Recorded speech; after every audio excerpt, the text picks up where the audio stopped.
कहानी की शुरुआत में हमें कॉबलर यानी मोची दिखाया जाता है, जो एक के बाद एक जूता ठीक किए जा रहा था। काम करने में वो काफी तेज था, उसे इस चीज की काफी महारत थी। और ये मोची और कोई नहीं बल्कि हमारी कहानी का मेन कैरेक्टर मैक्स है। जूते ठीक करने के बाद जब वो अपनी दुकान से बाहर आया तो उसकी साथ वाली दुकान जो नाई की थी, उसका मालिक वहाँ आता है जो काफी बूढ़ा था। वो मैक्स को कहता है कि बेटा तुम्हारी काफी उम्र हो गई है, ढूंढ लो कोई लड़की और कर लो शादी। कब तक ऐसे अकेले जिंदगी गुजारोगी? इसमें मैक्स जवाब देता है कि नहीं, मुझे जरूरत नहीं है शादी की, मैं ऐसे ही ठीक हूँ। जिसके बाद वो दोबारा से दुकान के अंदर जाकर बाकी जूते ठीक करने लग जाता है। जहाँ तभी उसकी दुकान पर एक गुंडा आया जो अपनी जूती पॉलिश करवाने आया था। मैक्स जब उसकी जूती पॉलिश कर रहा था तो वो गुंडे की घड़ी को गौर से देखने लगता है, क्योंकि वो उसे बहुत अच्छी और कीमती लग रही थी। ये चीज गुंडे ने नोटिस कर ली थी और वो मैक्स से पूछता है, अरे भाई इतने गौर से क्या देख रहे हो? ये मेरे पास एक घड़ी नहीं है, बल्कि इसके जैसे ढेर सारे घड़ियाँ मैंने जमा की हुई है, जो सारी बहुत कीमती है। वो इतनी कीमती है कि मैं उनसे जो चाहे वो खरीद सकता हूँ, यहाँ तक कि तुम्हारे साथ नस्लों को भी। अपने जूते पॉलिश करवाने के बाद वो मैक्स को एक जोड़ी जूतों भी देता है,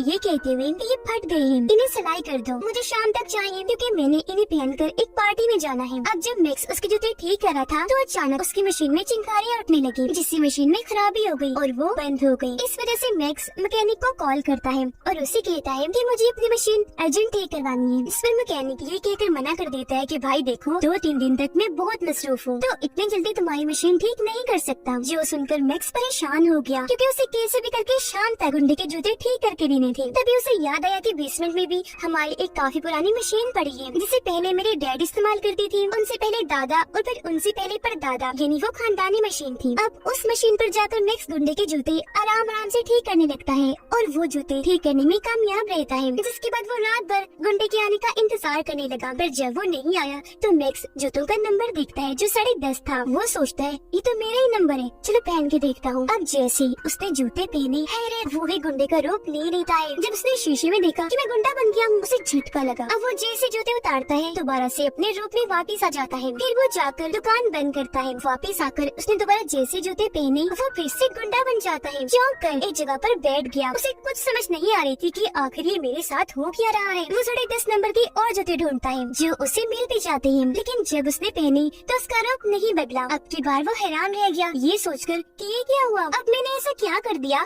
जो ये जूते पहने से भी मेरा बेस नहीं बदला। उसने जब जहन पर जोर डाला तो उसे याद आया, ओह हाँ, मैंने गुंडे के जूते अपनी मशीन से नहीं बल्कि उस पुरानी मशीन से सिलाई किए थे, तो शायद उसमें ही कोई जादू है। इसीलिए अब वो किसी और के जूते उसी मशीन से ठीक करता है। टांके लगाकर उसने जैसे जूते पहने, वो अब सच में जूतों के मालिक का भेस ले लेता है। जिसके बाद वो कई सारे जूतों को टांगे लगाकर उन्हें पहन कर देखता है, क्योंकि जब बेस का रूप बदलता था उसे बहुत मजा आ रहा था। ऐसा लग रहा था जैसे किसी छोटे बच्चे के हाथ में कोई अनोखा खिलौना लग गया हो। वो गलती से एक बूढ़े आदमी के जूते पहन लेता है जिसका चेहरा जख्मी चौना था। ये रूप लेकर वो जैसे शीशे में देखता है, डर की वजह से उसकी तो हालत ही खराब हो जाती है। अब ना जाने उसके दिमाग में क्या आता है, वो एक लड़की की हाई हील्स वाला जूता उठा लेता है, उन्हें टांके लगाकर जब पहनता है तो वो उसी औरत का रूप ले लेता है। जो औरत जवान नहीं थी बल्कि उसकी उम्र थी। अब अपने इस रूप को भी देखकर वो खुश होने लगा था। अब वो एक बूढ़े आदमी का रूप लेकर नाई की दुकान पर जाता है, ये चेक करने के लिए कि वो मुझे पहचानता है या नहीं। पर नाई अंकल तो उसे जरा भी नहीं पहचान पाते, जिससे दिल ही दिल में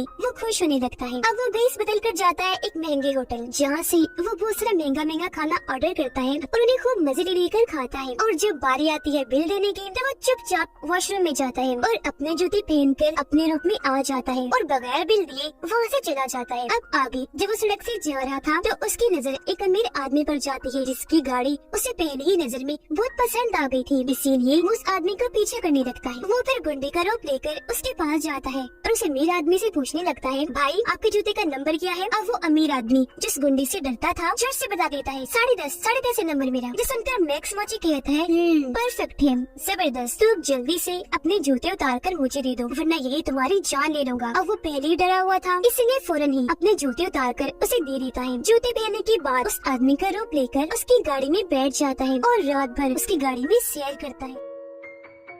मस्ती से गाड़ी चलाता है क्योंकि उसे बहुत मजा आ रहा था। इस वजह से भी वो खुश था, क्योंकि अब से पहले वो तो बस आम लोगों के जूते ही पहन चुका था। आगे वो अपने घर जाता है जहाँ वो उसकी बूढ़ी माँ को देखते हैं, जिनसे वो बहुत प्यार करता था, पर आजकल बेचारी बहुत बीमार रहने लगी थी, बिस्तर पर ही पड़ी रहती है। वो अपनी मोम से पूछता है कि माँ, अगर जिंदगी में आपको किसी जैसा बनने का मौका मिलता तो आप क्या बनती? इस पर उसकी मोम जवाब देती है, कुछ भी नहीं बेटा, मैं तुम्हारी माँ बनकर ही खुश हूँ, लेकिन अगर ऐसा मुमकिन होता तो मैं आखिरी बार तुम्हारे डैड के साथ डिनर करना पसंद करती। लेकिन क्योंकि तुम्हारे डैड तो मर चुके हैं तो ये चीज तो मुमकिन ही नहीं। अगले दिन मैक्स जो अपनी दुकान पर था तो एक बहुत ही खूबसूरत लड़की उसकी दुकान पर आती है अपने दोस्त के जूते ठीक करवाने के लिए। मैक्स उसे देखता ही रह गया, फिर कहता है मैम आप बिल्कुल भी परेशान मत होइए, मैं इन जूतों को एकदम फिट करके रख दूंगा, वो भी बहुत थोड़े ही टाइम में। फिर शाम को लड़की की दोस्त के जूते ठीक करके वो उन्हें खुद ही पहन लेता है और उसके दोस्त का रूप लेकर लड़की के घर पहुंच जाता है जहाँ वो वॉशरूम में नहा रही थी। तब वो भी अंदर घुस जाता है। अब तभी मैक्स को याद आता है कि अगर ये जूता गलती से भी उतर गया और लड़की ने मेरा असली रूप देख लिया तो मेरा ये खेल खत्म तो होगा ही, साथ ही मैं जेल भी चला जाऊंगा। इस वजह से वो काफी डर गया, जल्दी से वहाँ से भागकर अपनी दुकान पर आ जाता है। यहाँ आज वो अपने डैड के जूतों पर टांके लगाकर उन्हें पहन लेता है और बन जाता है बिल्कुल अपने डैड जिन्हें वो बहुत याद किया करता था और बहुत प्यार भी करता था। फिर अपने बाप का ही रूप लेकर वो घर पहुँचा जहाँ उसकी मॉम अपने हस्बैंड को दोबारा जिंदा देखकर हैरान और परेशान रह जाती है, पर वो बहुत खुश भी थी। इसके बाद ये दोनों एक साथ डिनर करते हैं जो उसकी मॉम की ख्वाहिश थी और बहुत सारी बातें भी। फिर मैक्स अपनी मॉम को उनके कमरे में सुला देता है और अपने डैड के जूते उतारकर वापस अलमारी में रख देता है। अगली सुबह जब अपनी मॉम को जगाने गया तो ये देखकर उसे धक्का लगा कि मेरी मॉम तो गुजर चुकी है, जिससे वो बहुत टूट गया और उनके पास बैठकर रोने लगता है क्योंकि उसका इस दुनिया में अपनी मॉम के अलावा और कोई नहीं था। वो फिर अपनी मॉम का फ्यूनरल करता है, यानी उन्हें दफन वगैरह, जहाँ पर बहुत सारे लोग आए हुए थे। सब मैक्स को इतना दुखी पाकर उसे सहारा देने के लिए आते हैं। इसके कुछ दिन के बाद जो अपनी दुकान पर गया तो वहाँ गुंडा आकर उस पर गुस्सा करने लगता है, कहने लगा भाई तुम्हारे साथ मसला क्या है, मैं पिछले एक हफ्ते से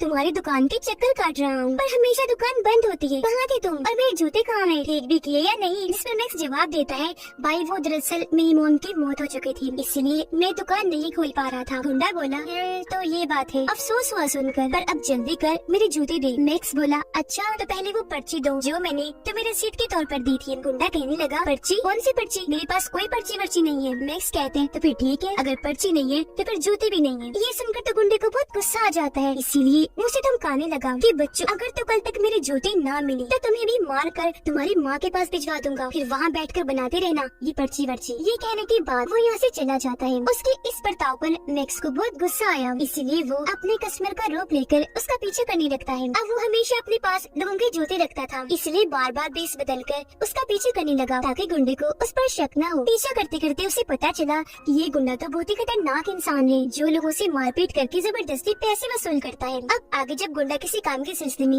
वहाँ से जाता है तो मैक्स उसका रूप लेकर उसके घर में घुस जाता है जहाँ उसे गुंडे की दोस्त मिलती है जो उस पर गुंडा समझकर बहुत गुस्सा करने लगी क्योंकि गुंडे का बर्ताव उसके साथ ठीक नहीं था, तो वो यहाँ से घर छोड़ के चली जाती है। उसके जाने के बाद मैक्स पूरे घर की तलाशी लेता है जहाँ उसे एक ब्रीफकेस मिला जिसके अंदर बहुत सारी गन्स पड़ी हुई थी, जो देखकर उसकी आंखें खुली की खुली रह जाती हैं। अब उसे नहीं पता था कि इन गन्स में से एक गन करंट का झटका लगाती है जिससे इंसान बेहोश हो जाता है। इस चीज से अनजान वो अपने ही हाथ पर गन को टेस्ट करता है जिससे उसे इतना जोर का झटका लगता है कि वो कई घंटों के लिए वहीं गिरकर बेहोश हो जाता है। काफी घंटों के बाद जब उसे होश आई तो वो जल्दी से गुंडे का रूप लेकर वहाँ से निकलने लगता है, लेकिन उसने जैसे दरवाजा खोला सामने असली वाला गुंडा खड़ा था।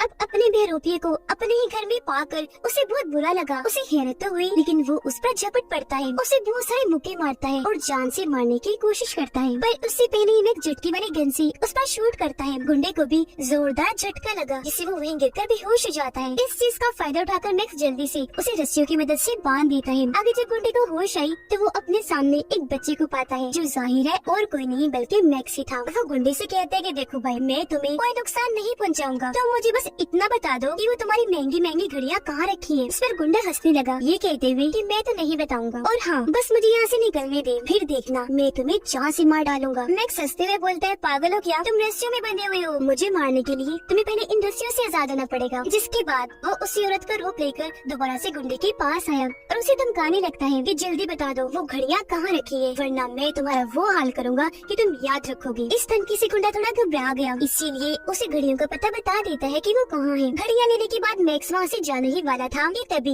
वो दरवाजे की सुराग से देखता है कि बाहर भी तो लड़के खड़े हैं जो गुंडे ही लग रहे हैं, इसीलिए वो वापस गुंडे के पास आकर पूछता है ये दोनों कौन है। इस पर गुंडा जवाब देता है कि ये दोनों मेरे ही लड़के हैं जो मेरे एक ही इशारे पर किसी को भी कहीं भी मार सकते हैं। इस पर गुस्से में मैक्स उसे पूछता है कि बकवास बंद करो, अपनी तारीफें करना बंद करो, बताओ कि ये यहाँ क्या करने आए हैं। गुंडा जवाब देता है वो दरअसल हमें किसी को मारने का कॉन्ट्रैक्ट मिला है तो उसके एडवांस पैसे लेने हमने जाना है, तो ये लोग बस मुझे लेने ही आए हैं। हैरान होते हुए मैक्स पूछता है, पैसे? कितने एडवांस पैसे? गुंडे ने जवाब दिया, $50,000। अब इतने सारे पैसों को सुनकर मैक्स तो खुशी से झूम उठता है। उसकी तो जैसे लॉटरी ही लग गई थी, क्योंकि इतनी बड़ी रकम उसने आज से पहले कभी देखी भी नहीं थी। इसीलिए वो झटके वाली गन से दोबारा से गुंडे को बेहोश करता है और उसका रोप लेकर उन लोगों के साथ चला जाता है एडवांस पैसे लेने के लिए। वो उसे इस शहर की सबसे अमीर शख्स के घर ले जाते हैं, जहाँ उसकी मुलाकात एक औरत से होती है जिसका नाम ग्रीन बेल्ट था। वो उसे $50,000 देकर कहती है, ये लो एडवांस पेमेंट, बाकी काम होने के बाद अगर कोई गड़बड़ न हुई तो। ये पैसे लेने के बाद वो औरत का रोप लेकर दोबारा से गुंडे के घर जाता है घड़ियां लेने के लिए। पर जब वो घर आया तब तक गुंडा खुद को रस्सियों से छुड़वा लेता है। अब इसने जैसे दरवाजा खोला वो इस पर गन तान के खड़ा हो जाता है, फिर इस पर झपट कर जमीन पर गिराकर मारने की कोशिश करने लगता है। इस दौरान मैक्स खुद को बचाने के लिए बार बार अपने पैर जमीन पर पटक रहा था, जिससे उसका एक जूता निकल गया और बस ऐसा होते ही वो अपने असली रूप में आ जाता है। इसे देखकर गुंडा एकदम हैरान रह गया, उसे झटका लगा, ओह ये क्या। पर जब मैक्स ने वहाँ से भागने की कोशिश की तो गुंडा उसे दोबारा से पकड़ लेता है और फिर से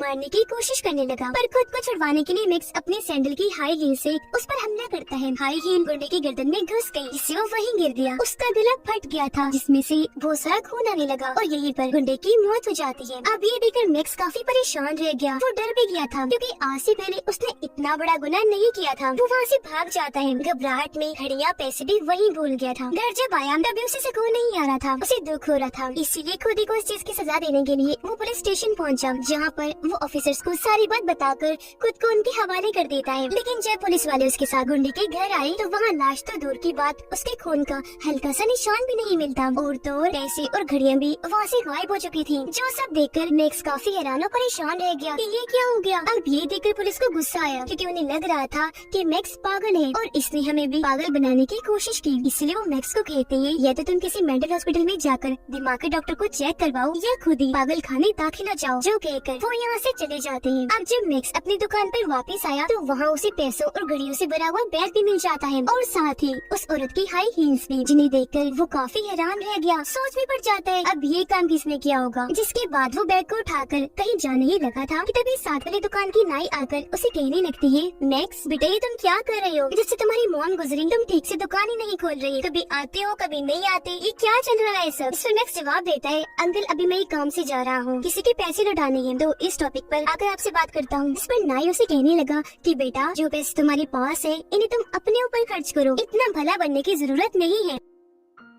अब मैक्स को उसकी बात की समझ नहीं आई कि आखिर वो कहना क्या चाह रही है, और क्योंकि वो भला इंसान था तो किसी के पैसे भी नहीं रख सकता था, इसीलिए नाई की बात सुने बगैर ही वो पैसे लौटाने चला जाता है। वो औरत का ही रूप लेकर ग्रीन बेल्ट के पास पहुंचा और उसे कहने लगा कि वो गुंडा आपका काम नहीं कर सकता, उसकी तरफ से मैं आया हूँ, तो लीजिए अपने पैसे वापस। ये सुनकर ग्रीन बेल्ट कहती है कि मेरे लिए ये पैसे कोई मायने नहीं रखती, मुझे तो बस अपना काम चाहिए। जो कहने के बाद वो अपने आदमी को घेरकर मैक्स पर हमला करवा देती है। उन्होंने मैक्स को मारकर बेहोश कर दिया और ये उसे अगवा कर लेती है। फिर जब दो लोग उसे अगवा करके ले जा रहे थे तो वो जूते बदलकर उस बूढ़े आदमी के जूते पहन लेता है, जो डरावना सा था, जिसके चेहरे पर निशान थे। उसका रूप लेकर ये दोनों को डरा देता है और क्योंकि चेहरा सच में बहुत अजीब था तो वो दोनों लोग डर जाते हैं। उनके गाड़ी पर से ध्यान हट गया, जिससे एक्सीडेंट हो जाता है। इसमें वो दो लोग तो जख्मी हो गए थे, पर मैक्स बड़े ही अंदाज से गाड़ी से उतरता है और वहाँ से चला जाता है। अगली सुबह अपनी दुकान पर बैठकर वो जब कोल्ड ड्रिंक पी रहा था तो वो गलती से वहाँ गिर जाती है। जब उसका ध्यान इस तरफ गया तो उसके हाथ एक कागज लगता है, जो एक पोस्टर था, जो उसे एक लड़की ने दिया था, जो एक जगह पर वर्कर थी और वो एक बूढ़े आदमी को बचाना चाहती थी, क्योंकि कुछ लोग जबरदस्ती उस बूढ़े आदमी से उसका घर खाली करवाना चाहती थी। पोस्टर को देखकर मैक्स को याद आया कि ये वो बूढ़ा आदमी है जिसे ग्रीन बेल्ट गुंडे के हाथ मरवाना चाहती थी। इसीलिए मैक्स अगले ही दिन उस वर्कर लड़की से मिलता है और उसे इस सब के बारे में बता देता है। तो ये दोनों जल्दी से उस बूढ़े आदमी के पास पहुँचे, उसे इस सब के बारे में आगाह करने के लिए। वो बूढ़ा आदमी इन्हें अंदर बुलाता है, कहने लगा कि तुम दोनों का बहुत बहुत शुक्रिया, अच्छा किया जो तुमने मुझे बता दिया कि कुछ लोग मुझे मारना चाहते हैं, लेकिन हाँ कुछ भी हो जाए मैं ये घर खाली करने वाला नहीं हूँ, क्योंकि मैं यही पला बड़ा हूँ। इस घर में मेरी यादें हैं, तो मरूंगा भी मैं इधर ही। अब मैक्स को एक आइडिया आता है। वो बूढ़े आदमी से पूछने लगा, अंकल आपको किस नंबर का जूता आता है? तो वो बताने लगा इस 10.5 बेटा। उस पर मैक्स सोचता है